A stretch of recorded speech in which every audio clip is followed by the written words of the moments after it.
नमस्कार, आप देख रहे हैं GBN 24 न्यूज। मैं हूं राशि। आइए खबरों की शुरुआत करेंगे।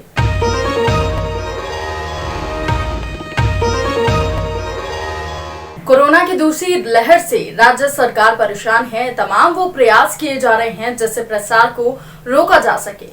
सरकार ने सभा और भीड़ लगने पर भी रोक लगा दी है। जदयू कार्यालय के मुख्य द्वार पर भी कोरोना को देखते हुए नोटिस चिपकाया गया है। 15 से 20 अप्रैल तक पूरी तरह से बंद करने की सूचना दी गई है। और जदयू कार्यालय पर बैठे गार्ड ने भी बताया कि जदयू कार्यालय से सूचना मिलने के बाद नोटिस चिपकाया गया है। कब से कब तक बंद है? नोटिस आता हुआ है। किसके आदेश से? सेक्रेटरी सर के आदेश से। क्या बोले? बोले हैं कि 15 से 20 तक कार्यालय बंद रहेंगे। कोई लोग नहीं आएंगे, जिसको काम हो अपना विभाग से संपर्क करेंगे। कोई नेता भी नहीं आएंगे? ना कोई नहीं आएंगे, ना कोई कार्यकर्ता, ना कोई नहीं। सिर्फ आप लोग रहेंगे ना? जी ठीक। मुख्यमंत्री ने कहा कि मंत्रियों से और अधिकारियों से लगातार विचार विमर्श हो रहा है। क्या क्या करना है, इन सभी मामलों पर विचार किया जा रहा है। उन्होंने कहा कि लोगों से अपील की है कि मास्क का इस्तेमाल करें और सामाजिक दूरी को बनाए रखें। मुख्यमंत्री ने कहा कि सैनिटाइजर का इस्तेमाल कीजिए। अब ग्रामीण इलाकों में भी संक्रमण शुरू हो गया है। मुख्यमंत्री ने कहा कि बीमार लोगों के लिए हॉस्पिटल को चिन्हित कर बेड भी रिजर्व कराए जा रहे हैं। अगर स्थिति और भी ज्यादा बिगड़ी तो कदम उठाना होंगे, वो उठाए जाएंगे। मुख्यमंत्री ने कहा कि हम लोग खुद बराबर अपना कोरोना संक्रमण की जांच कराते हैं। सभी पत्रकारों के लिए भी टीकाकरण की तैयारी की जा रही है। ये तो आप सब लोगों को मालूम है और अभी कुछ ही दिन पहले हम लोगों ने मीटिंग करके आप लोगों के सामने भी काफ़ी देर बातचीत की है।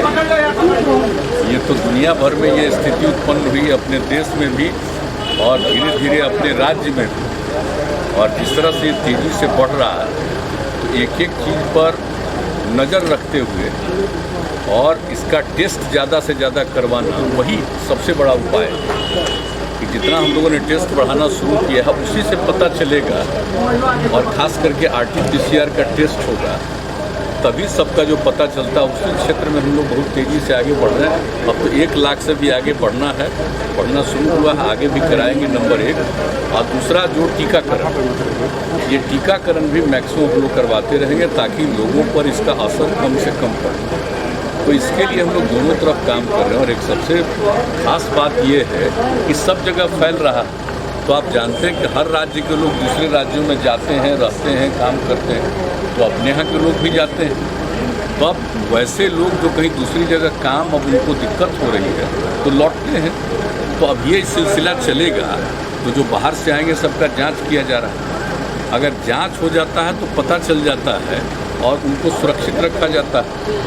अगर मान लीजिए कि कोई बिना जांच के किसी तरह से कहीं पहुंच जाएगा तो उस आदमी को तो खुद पता नहीं चलता है कि हमको कोई समस्या है, लेकिन कोई दूसरा उनके नज़दीक जाएगा, उसको हो जाएगा। तो इन सब चीज़ों को ध्यान में रख करके एक एक बात पूरा का पूरा न सिर्फ डिपार्टमेंट, हेल्थ डिपार्टमेंट, बल्कि पूरा एडमिनिस्ट्रेशन इस काम में लगा हुआ है। और आपदा प्रबंधन के लोगों को भी लगाया हुआ है। हर प्रकार से एक एक चीज़ को देखना और इसके बारे में रेगुलरली आपदा की मीटिंग भी करना कि आगे क्या क्या होना है। और आप जानते हैं हम लोगों ने बता दिया था कि हम लोगों ने महामहिम राज्यपाल महोदय से अनुरोध किया था कि आदरणीय प्रधानमंत्री जी ने कहा है कि भाई राज्यपाल महोदय के स्तर पर भी सभी दलों की मीटिंग होनी चाहिए। तो हम लोगों ने उनसे बात की, वो सहमत हो गए। तो आप जानते हैं 17 तारीख को सभी दलों की मीटिंग भी है। तो ये सब मीटिंग हो जाएगी और कई तरह के सुझाव आएंगे, सबको ध्यान में रखते हुए और जो कुछ भी करना है बेहतर ढंग से उसको किया जाएगा। हम पूरे तौर पर बहुत ही सक्रिय और सचेत हैं और एक एक चीज़ के बारे में पूरी जानकारी और रेगुलरली हेल्थ डिपार्टमेंट के माध्यम से हमारे मंत्री जी, हमारे अधिकारी जो हैं, प्रत्यय अमृत जी, सब लोग सभी लोगों से बातचीत करते हैं और हर स्तर पर एक एक चीज़ की जानकारी ली जाती है और क्या करना चाहिए इसके बारे में विमर्श भी करते हैं, विचार भी करते हैं। और जो भी ज़रूरत होता है लोग केंद्र सरकार के साथ निरंतर संपर्क में। आपने भी आज दूसरा टीका लिया है, पैनिक की स्थिति बनी हुई है, क्या कहेंगे? नहीं, देखिए ये तो सब लोगों से अपील किया जा रहा है कि भाई जान रहे, हम लोग तो प्रारंभ से ही कह रहे थे कि फिर से बढ़ रहा है, इसलिए सचेत रहना चाहिए। मास्क का इस्तेमाल करिए, थोड़ा दूरी बनाइए, हाथ वगैरह को साफ करिए, अकारण घर से मत निकलिए। सब तरह की बात जो हम लोग शुरू से कह रहे हैं, वो चीज़ का अब धीरे धीरे असर होने लगा, क्योंकि सब लोगों को मालूम है कि अब शहरी इलाके में नहीं, अब कई जगहों पर रूरल इलाके में भी, ग्रामीण अंचल में भी शुरू हुआ। तो अब सब लोगों को अलर्ट किया जा रहा है और जो भी ज़रूरी कदम है वो उठाया जा रहा है। अब जैसे बीमार लोग होंगे तो उनके लिए और ज़्यादा बेड हम लोग हॉस्पिटल्स में, और कुछ हॉस्पिटल्स को सीधे इसी के लिए केंद्रित कर रहे हैं। तो एक एक चीज़ पर बात चल रही है, कोई ऐसा चीज़ नहीं है कि जिसके बारे में पूरे तौर पर सक्रियता नहीं हो रही है। हर चीज़ का ध्यान रखा जा रहा है। और जो सबसे बड़ी बात है, मैं पुनः इस बात को कहूँगा कि सबसे बड़ी बात है कि लोगों का टेस्ट हो, अधिकतम लोगों का टेस्ट हो जाए ताकि पता चल जाए कौन पॉजिटिव है, उनका वो इंतज़ाम किया जाए, उनके लिए सही परामर्श हो जाए। तो एक तो ये ज़रूरी है, और दूसरा चीज़ है कि जो चल रहा है वैक्सीनेशन का काम, टीकाकरण का काम, जो लोगों को भविष्य में बचाएगा। तो अभी हम लोग देखिए, अभी हम लोग एक एक चीज़ पर नज़र रखे हुए हैं, और इन सब चीज़ों पर हमारे लोग बाहर बात भी करते हैं। जो भी बाहर से लोग आना चाहें जल्दी से जल्दी आ भी जाएं, ये सब सारी बात है। और जहाँ तक अपने राज्य में कुछ करना है, अभी हम लोग जो 17 तारीख को सभी दलों के साथ सबका विचार सुन लेंगे गवर्नर साहब के नेतृत्व में, और उसको देखते हुए भी और जो ज़रूरत होगा, और यहाँ पर जो स्थिति और इसी तरह से बिगड़ती जाएगी, तो जो भी कदम उठाना है उसके लिए किया जाए। आपने भी आज टीका ले लिया था, दूसरा क्या कहेंगे जो लोग अभी भी टीका नहीं ले रहे हैं? नहीं, हम लोग सबको अनुरोध कर रहे हैं कि सब नहीं, अब परहेज नहीं करना चाहिए, एकदम टीकाकरण पर जोर देना चाहिए। हम लोग तो धीरे, हम लोग का दूसरा दौर हो गया। पहला 1 मार्च को जो शुरू हुआ था, तो उस दिन हम लोगों ने लिया था और तय किया था कि 31 मार्च को दूसरा लेंगे, लेकिन इसी बीच में केंद्र की तरफ से आ गया कि नहीं, आप दूसरे दौर में जो हम लोगों को टीकाकरण हम लोगों का हुआ था, तो उसका 6 सप्ताह से 8 सप्ताह के बीच में करना चाहिए। तो वही फिर IGIMS ने तय किया आज की तारीख का, तो हम लोग आकर के आज कराए हैं। और उस तरह से आज के बाद से निरंतर जो लोग पहला दौर करा चुके हैं टीकाकरण, वो दूसरे दौर के लिए करेंगे। और जांच वाली बात, हम लोग तो रेगुलरली सब लोगों से अनुरोध करते हैं, और आप लोगों को बता दें कि हम लोग खुद भी बराबर अपना जांच कराते रहते हैं, ताकि काम करते रहते हैं, लोगों के संपर्क में रहते हैं, तो जांच तो जरूर कराना चाहिए। तो यही हम लोगों का है, और आप सब लोगों से मैं अनुरोध करेंगे कि आप लोगों के लिए भी जो हम लोगों ने सोचा है कि निश्चित रूप से पत्रकार बंधुओं का भी टीकाकरण हो जाना चाहिए, उसके लिए भी लोग तैयारी कर रहे हैं। बिहार में कोरोना मरीजों की बढ़ती संख्या से स्थिति काफी ज्यादा खराब है। राज्य सरकार के द्वारा किए जा रहे प्रयास सफल साबित नहीं हो रहे हैं। जाप प्रमुख और पूर्व सांसद पप्पू यादव ने आज पार्टी की तरफ से हेल्पलाइन नंबर जारी किया, जिस पर फोन करके किसी भी तरह की चिकित्सीय सहायता, मेडिकल जांच और दवाओं की व्यवस्था करेगी। पूर्व सांसद पप्पू यादव ने मुख्यमंत्री नीतीश कुमार की वैक्सीन की दूसरी डोज लेने पर भी निशाना साधा और कहा कि बिना जनता को मुहैया कराए खुद वैक्सीन लेना समझ से परे है। मेरा कहना है कि जो 10% लोग मर रहे हैं, उसमें से अधिक फर्स्ट डोज लेने वाला जो वैक्सीन के लोग हैं, मुझको लगता है आप उठा के देख लीजिए, जिसकी इम्यूनिटी पावर जो है वो कम हो जाती है, जिसके चलते परिस्थितियां बदल रही है। डबल डोज के बावजूद भी हालात अच्छे नहीं है। लेकिन मैं नीतीश कुमार जी से पूछना चाहूँगा, नेताओं को 2-2 डोज, स्कूल बंद कर रहे हैं और भीड़ में 9 साल 10 साल के बच्चों से अमित शाह जी कलकत्ता में मिल रहे हैं बिना मास्क, और बच्चों को कह रहे हैं स्कूल नहीं आने। तो नीतीश जी से आग्रह है, पहले जनता को आप वैक्सीन दीजिए, यदि वैक्सीन सही है। मुझे तो लगता है कि वैक्सीन के बाद कोरोना और दोनों वैक्सीन के बाद मौत, ये क्या है? तो सीधा है कि आप अस्पताल को घोषित करिए और रेट फिक्स करिए। जो पारस अस्पताल लूटने में लगा हुआ है, अन्य अस्पताल प्राइवेट, उसकी रेट फिक्स करिए और सरकार इसकी जिम्मेदारी ले। और ये तीनों मोबाइल हम लोगों ने क्लियर किया है कि इस पर जो भी मैसेज आएंगे उसको हम लोग अविलंब उसके साथ खड़े हो। बहुत क्लियर है।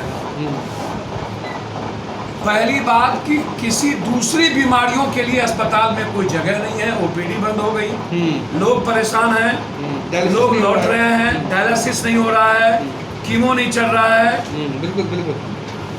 क्या कारण है कि सरकार ने कोई व्यवस्था दूसरी बीमारी के लिए नहीं कर रही? यह सबसे बड़ा सवाल। जी जी। क्या सिर्फ कोरोना बच गया है, उसके बाद टोटल बीमारी गायब हो गई? तो जब आज टोटल बीमारी गायब है, कोरोना ही है, तो फिर अन दिन टोटल बीमारी कैसे पैदा हो जाता है? एक दूसरी चीज, कोरोना के लिए आप कोई व्यवस्था नहीं की है। तीसरी चीज, मैं किसी भी कीमत पर प्रवासी मजदूर के लिए मंथली पैकेज की मांग करता हूं। चौथी चीज, गलत तरीके से टैक्स बढ़ाया गया है बड़े बड़े शहरों का, पटना का, कचरा के नाम पर उन चीजों को रोक लगे। और पांचवी चीज कि जो मेदांता है और पारस हॉस्पिटल है, पारस को आपने घोषणा किया, लेकिन पारस में एक बेड पर 35,000 रुपया मांग रहा है कोविड के लिए। कोविड के लिए आपने कोई रेट फिक्स नहीं की। 2,000, 3,000, 1,000, 35,000 रुपया कहां से देगा? सही बात। अब मेदांता को घोषित करिए पूरा। जब मेदांता ओपीडी चल रहा है, तो उसको कोविड अस्पताल पूरा घोषित करिए। और आपको सेना से आप डॉक्टर मांगने की जरूरत पड़ गई। ना इनके पास वैक्सीन है, वैक्सीन आयात हो रहा है, ना इनके पास डॉक्टर है, ना इनके पास ऑक्सीजन है, ना इमरजेंसी दवाई है, और ना कॉमन आदमी की बीमारी का कोई इलाज है। तो क्या बिहार सरकार बिल्कुल कोलैप्स कर गई? इसीलिए हम लोगों ने, हमारी पार्टी की आज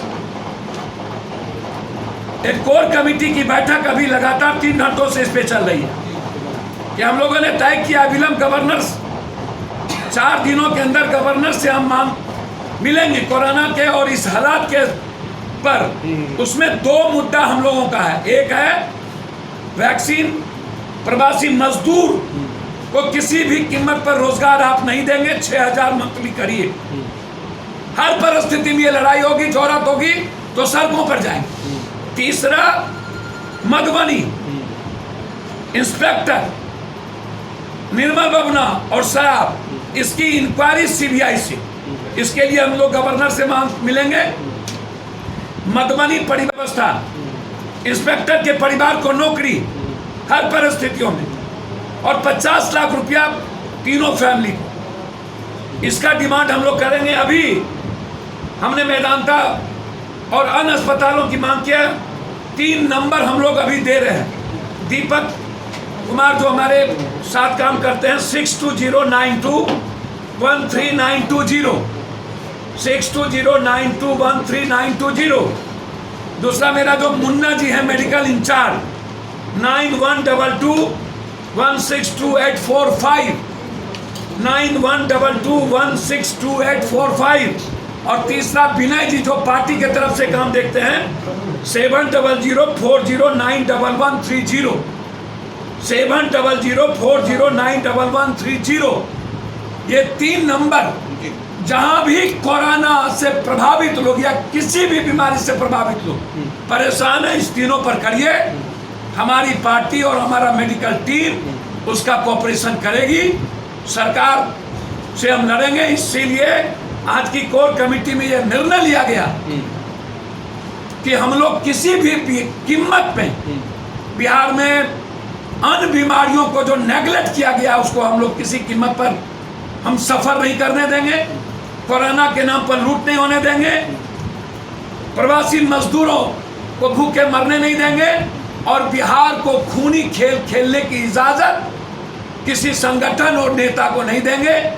उसकी हिफाजत गवर्नर साहब से सीबीआई इंक्वायरी की मांग मुख्यमंत्री को चिट्ठी लिखेंगे। आज ये निर्णय लिया गया, इसीलिए आज कोर कमेटी की इंपॉर्टेंट बैठक। इस बुलेटिन में फिलहाल इतना ही। और भी खबरों के अपडेट्स के लिए आप बने रहिए GBN News 24 के साथ। नमस्कार।